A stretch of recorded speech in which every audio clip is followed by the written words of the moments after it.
یاسر ندیم الوجدی صاحب سے ایک سوال پہلے ہی رکھنا چاہتی ہوں تاکہ آگے چلتے ذہن میں کوئی ڈاؤٹس نہ آئیں. اور میرا سوال کچھ مفتی صاحب سے یوں ہے کہ مفتی صاحب، اسلام میں علم حاصل کرنے کے کیا اوتھینٹک سورسز ہیں، کیا معیار ہیں ہونے چاہیے، اور کیا اسٹینڈرڈ ہیں؟ آج کل تو جن کو عربک کا الف با تا نہیں آتا وہ بھی حدیثیں کوٹ کرتے نظر آتے ہیں اور ایسی تشریحاں پیش کرتے ہیں جن سے قرآن اور حدیث میں بتائی گئی بات کا چہرہ بگڑ جاتا ہے. کیا معیار ہونا چاہیے کہ ایک اعتراض کرنے والے کا کہاں سے اوتھینٹک سورسز ہوں گی، کیا طریقہ ہے اسلامی تعلیمات کو یا نالج کو حاصل کرنے کا؟ السلام علیکم مفتی صاحب. وعلیکم السلام ورحمۃ اللہ. بہت بہت شکریہ، آپ حضرات نے آج مجھے یاد کیا. اچھا، آج اتفاق یہ ہے کہ کچھ ملحدوں کی شاید بد دعا لگ رہی ہے میرے انٹرنیٹ کو، تو اگر ویڈیو میں لیگنگ ہو تو میں انشاءاللہ ویڈیو بند کر دوں گا، آپ مجھے بتا دیجیے گا. مفتی صاحب ابھی تو بالکل ٹھیک چل رہا ہے، بسم اللہ. ٹھیک ہے. یہ جو آپ نے سوال کیا یہ بہت اہم سوال کیا ہے، اور آج کی اسٹریم کی یہ بنیاد اور مقدمہ ہونے جا رہا ہے، اور میں یہ سمجھتا ہوں کہ اگر اس چیز کو سامنے رکھا جائے تو بہت سارے مسائل خود بخود حل ہو جائیں گے. میرے جتنے بھی مسلمان بھائی اس چیز کو، اس اسٹریم کو دیکھ رہے ہیں یا آگے دیکھیں گے سنیں گے، وہ اس چیز کو ضرور ذہن میں رکھیں جو باتیں میں انشاءاللہ آگے چند منٹ میں کہنے جا رہا ہوں. اور اگر ملحدین اور مرتدین ذرا بھی ایماندار ہیں تو وہ بھی انشاءاللہ ان چیزوں کو ذہن میں رکھیں گے. اور ان پوائنٹس کو اٹھانے کی وجہ بہرحال علمی تو ہے ہی، لیکن ایک ٹریگرنگ پوائنٹ بھی ہے، اور وہ یہ ہے کہ کل ایک اسٹریم ہوئی ہے، اسٹریم نہیں بلکہ انڈیا ٹی وی کے اوپر ایک پروگرام آیا ہے اور اس کو کافی لوگوں نے دیکھا ہے. تو اس میں ساحل نامی جو مرتد ہیں جن کا اصلی نام نثار شیخ ہے، انہوں نے جزیے کے تعلق سے اس کو ڈیفائن کرتے ہوئے ایک کتاب کا حوالہ دیا جس کا نام تھا تبیان القرآن. یہ تفسیر کی کتاب ہے، اور اس کے مصنف، اب کون سی تبیان القرآن تھی یہ تو میں نہیں کہہ سکتا، لیکن اردو میں ایک کتاب تبیان القرآن کے نام سے غلام رسول سعیدی صاحب کی ہے، اور ایک کتاب زہیب حسن عطاری کی ہے. تو انہوں نے اس ایک تفسیری کتاب کا حوالہ دیا، لیکن اس موضوع کے اوپر جو صحیح احادیث ہیں اس کو چھیڑنا انہوں نے مناسب نہیں سمجھا. یا تو وہ واقف نہیں تھے یا واقف تھے، لیکن چونکہ ایک خاص ایجنڈے اور مقصد سے گئے تھے تو اس لیے ظاہر ہے کہ ان کو وہ بات کرنی تھی کہ جس سے مسلمان برے نظر آئیں. نبی کریم صلی اللہ علیہ وسلم کا ارشاد ہے کہ لہم ما للمسلمین وعلیہم ما علی المسلمین، کہ ذمیوں کی وہی تمام ذمہ داریاں ہیں جو مسلمانوں کی ہیں، اور وہی تمام حقوق ہیں جو مسلمانوں کے ہیں. اس حدیث کو وہ کھا گئے. یہ جو مثال میں نے دی ہے اس کا سلیوری سے کوئی تعلق نہیں ہے، لیکن یہ دراصل مرتدین اور ملحدین کی ایک خاص ٹیکٹک ہوتی ہے کہ وہ اپنے مطلب کی بات کہیں سے کٹ اینڈ پیسٹ کرتے ہیں، سیاق و سباق سے کاٹ کر پیش کرتے ہیں، اور اس کے بعد پھر وہ لوگوں کو اور خصوصاً مسلمانوں کو یہ گمراہ کر کے بتانے کی کوشش کرتے ہیں کہ بھئی یہ تو آپ کی کتابوں میں لکھا ہوا ہے، یہ تو کلاسیکل کتابوں میں لکھا ہوا ہے. میں اصل میں اسی کے تعلق سے جو اسلامک ایپسٹیمولوجی ہے اس کے کیا اصول و ضوابط ہیں، میں اس کے اوپر روشنی ڈالنا چاہوں گا. آپ دیکھیں گے بہت سے مرتدین کو، ملحدین کو، کہ رسول اللہ صلی اللہ علیہ وسلم کی شخصیت کو داغدار کرنے کے لیے وہ کبھی تاریخ طبری کا حوالہ دیں گے، کبھی طبقات ابن سعد کا حوالہ دیں گے، سیرت ابن ہشام کا دیں گے، فتوح البلدان کا دیں گے. یہ ساری تاریخی کتابیں ہیں جن کا وہ حوالہ دیتے ہیں، اور یہ کہتے ہیں کہ بھئی یہ کتابیں ہم نے تو نہیں لکھی، یہ کتابیں تو آپ ہی کے لوگوں نے لکھی ہیں. جب یہ باتیں اس میں موجود ہیں تو ہم تو انہی کتابوں کا حوالہ دیں گے. اور وہ جو اصول ہمارے لوگوں نے، یعنی جن لوگوں نے کتابیں لکھی ہیں انہوں نے اصول بھی سیٹ کر دیے ہیں، ان اصول کو وہ مسترد کر دیتے ہیں، یا وہ اصول سے واقفیت نہیں ہوتی، جہالت ہوتی ہے، اس لیے وہ اس طرح کی بیسر و پیر کی بات کرتے ہیں. پہلا اصول یاد رکھنا چاہیے، سب سے پہلا اصول، کہ اسلام کی جو بنیاد ہے وہ قرآن کریم ہے. قرآن کریم سے کوئی روایت بھی اگر ٹکرائے، خواہ وہ سند کے اعتبار سے، اپنی چین آف ٹرانسمیشن کے اعتبار سے وہ آتھنٹک ہی کیوں نہ ہو، اگر وہ قرآن کریم سے کلیئرلی ٹکرائے گی تو اس روایت کو مسترد کر دیا جائے گا. 1 منٹ کا وقفہ نہیں لگایا جائے گا یہ سوچنے کے لیے کہ اس روایت کا کیا کریں، چاہے اس کی سند کتنی ہی صحیح کیوں نہ ہو. میں اس کی ایک مثال دینا چاہوں گا. امام بخاری نے اپنی صحیح میں ایک روایت ذکر کی ہے، حضرت عائشہ رضی اللہ عنہا کی ایک طویل روایت ہے، لیکن اس کے بیچ میں امام زہری جو کہ بہت مشہور محدث ہیں اور قابل اعتماد محدث ہیں، ان کا ایک ٹکڑا آ گیا ہے، ان کے ایک جملہ آ گیا ہے. وہ یہ کہتے ہیں کہ جب رسول اللہ صلی اللہ علیہ وسلم کے پاس وحی آنا بند ہو گئی کچھ عرصے کے لیے، تو آپ صلی اللہ علیہ وسلم اس قدر ڈپریشن کا شکار ہو گئے کہ کئی مرتبہ آپ یہ سوچتے تھے کہ اپنی جان لے لیں. یہ جو روایت ہے یہ قرآن کریم کی واضح اور صریح آیت کے خلاف ہے. اللہ تعالیٰ فرماتا ہے کہ وَلَا تَقْتُلُوا النَّفْسَ الَّتِي حَرَّمَ اللَّهُ، کہ اللہ تعالیٰ نے جس جان کو حرام قرار دے دیا ہے، جس میں دوسرے کی جان بھی ہے اور اپنی جان بھی ہے، اس کو قتل نہ کرو، اس سے خودکشی کرنا حرام ہے. تو جو چیز رسول کے لیے یعنی عام انسان کے لیے حرام ہو تو وہ تو رسول کے لیے بدرجہ اولا حرام ہوگی. یہ رسول صلی اللہ علیہ وسلم کی عصمت اور آپ صلی اللہ علیہ وسلم کے مقام اور مرتبے کے خلاف ہے کہ آپ کے ذہن میں یہ بات آئے.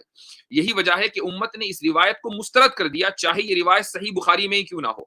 تو اس سے ثابت ہوا کہ قرآن کریم اسٹینڈرڈ ہے. اگر کوئی روایت صحیح بخاری کی ہو, صحیح مسلم کی ہو, یا صحیح سند ہو کسی اور دوسری کتاب میں ہو, اگر وہ قرآن کریم سے ٹکراتی ہے تو اس روایت کو مسترد کر دیا جائے گا. ایسی روایت کو اصول حدیث میں معلل کہا جاتا ہے. انشاءاللہ مفتی شمائل صاحب اس موضوع کے اوپر مزید گفتگو کریں گے, لیکن یہ یاد رکھیں کہ صحیح سند کا صحیح ہونا کافی نہیں ہے. پہلا اصول تو یہ ہے. دوسرا اصول یہ ہے کہ اگر حدیث صحیح بھی ہے اور قرآن کے مخالف بھی ہے, مخالف بھی نہیں ہے, اس کے باوجود ایسا ہو جاتا ہے کہ اس حدیث کے اوپر عمل نہ کیا جائے.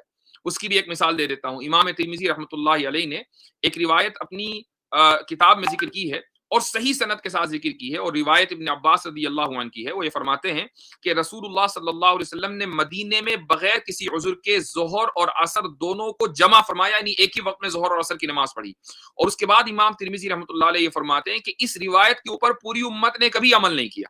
یہ روایت معمول بھی ہے نہیں, اس کے اوپر عمل نہیں کیا جائے گا. صحیح سند ہے, ابن عباس راوی ہیں, رسول اللہ صلی اللہ علیہ وسلم کا عمل ہے, لیکن امت نے اس کو قبول نہیں کیا ہے, اس لیے کہ اس کے کچھ اصول و ضوابط ہیں.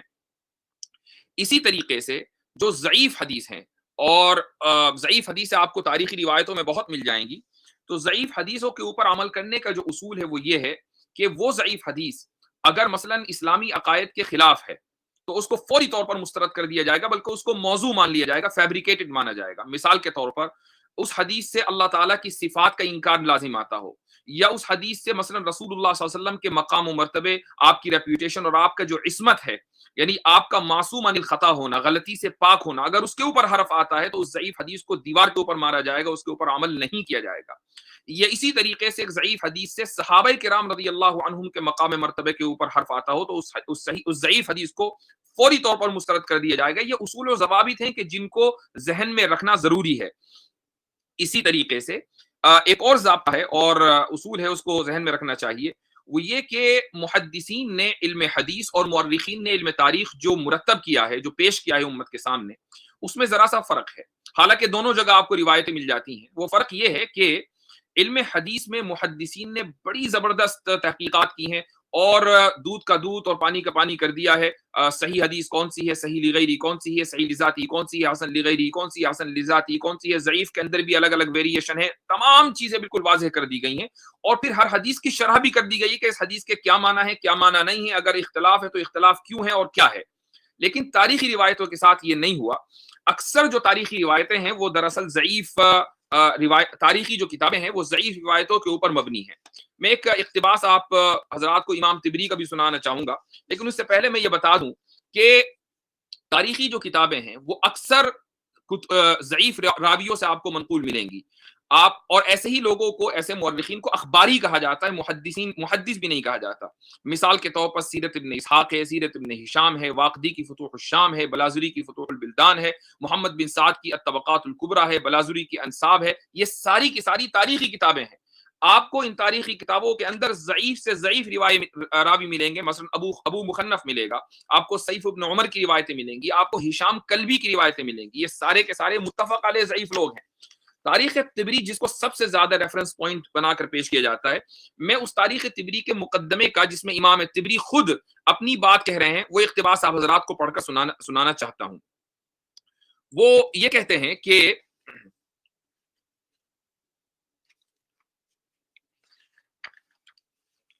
اقتباس ابھی سامنے سے میرے خیال سے میں نے اس کو بک مارک لگایا تو چلا گیا, لیکن بہرحال اس کا مقصد یہ ہے یعنی تاریخ طبری کو اس اقتباس کا. وہ یہ کہتے ہیں کہ میں نے جو روایتیں اس میں ذکر کی ہیں اس کی کوئی تحقیق نہیں کی ہے کہ وہ صحیح ہیں یا ضعیف ہیں. مجھے جیسا ملا ویسا میں نے پیش کر دیا. اب بعد والے آئیں اور اس کی تحقیق کریں. تو میں اقتباس آپ کے سامنے پڑھ کر سنانا چاہتا تھا. میرے سامنے ایک کتاب ہے تاریخ امت مسلمہ. یہ ہمارے ایک فاضل ہیں مولانا محمد اسماعیل ریحان صاحب, جامعۃ الرشید کراچی کے استاد ہیں. ان کی کتاب, یہ بڑی وقی کتاب ہے تاریخ کے اوپر. انہوں نے اپنے مقدمے میں, اس کتاب کے مقدمے میں تاریخ طبری کے اس مقدمے کا حوالہ دیا ہے. تو میں معذرت چاہوں گا کہ وہ حوالہ مجھ سے مس ہو گیا اور ابھی اتنا وقت نہیں ہے کہ میں اس کو آپ کے سامنے تلاش کروں، لیکن بہرحال امام طبری رحمۃ اللہ علیہ نے اپنے مقدمے میں اس بات کو واضح کر دیا ہے۔ لہٰذا اگر کوئی چیز تاریخ طبری میں آتی ہے اور اس سے آپ صلی اللہ علیہ وسلم کی شخصیت کے اوپر، آپ صلی اللہ علیہ وسلم کی عصمت کے اوپر یا صحابہ کرام کی شخصیت کے اوپر، آپ کی ان کے مقام مرتبہ کے اوپر کوئی فرق پڑتا ہے، تو تاریخ طبری کی اس روایت کو ڈسٹ بن میں ڈالنے میں ہمیں ذرہ بھی تعامل نہیں ہوگا۔ یہی حیثیت ہے ان تاریخی روایات کی مسلمانوں کے نزدیک۔ لہٰذا کل سے بلکہ آج سے اگر آپ یہ دیکھیں کہ کسی مرتد اور ملحد کی اسٹریم پر تاریخی کتابوں کا حوالہ دیا جا رہا ہے، تو ان پوائنٹس کو آپ ذہن میں رکھیں کہ اگر ان روایتوں سے آپ صلی اللہ علیہ وسلم کی عصمت کے اوپر فرق آ رہا ہے، حرف آ رہا ہے، تو ان روایتوں کو فوری طور پر مسترد کر دینا چاہیے۔ یہ مسلمان بھی یاد رکھیں اور مرتدین اور ملحدین بھی یاد رکھیں۔ اگر ایمانداری ان کے اندر ہوگی تو اس کو یاد رکھیں گے، اور اگر وہ ایمانداری سے محروم ہیں تو شاید پھر ان تاریخی روایتوں کا دوبارہ اپنے مذموم مقاصد کے لیے وہ حوالے دیا کریں گے۔ جی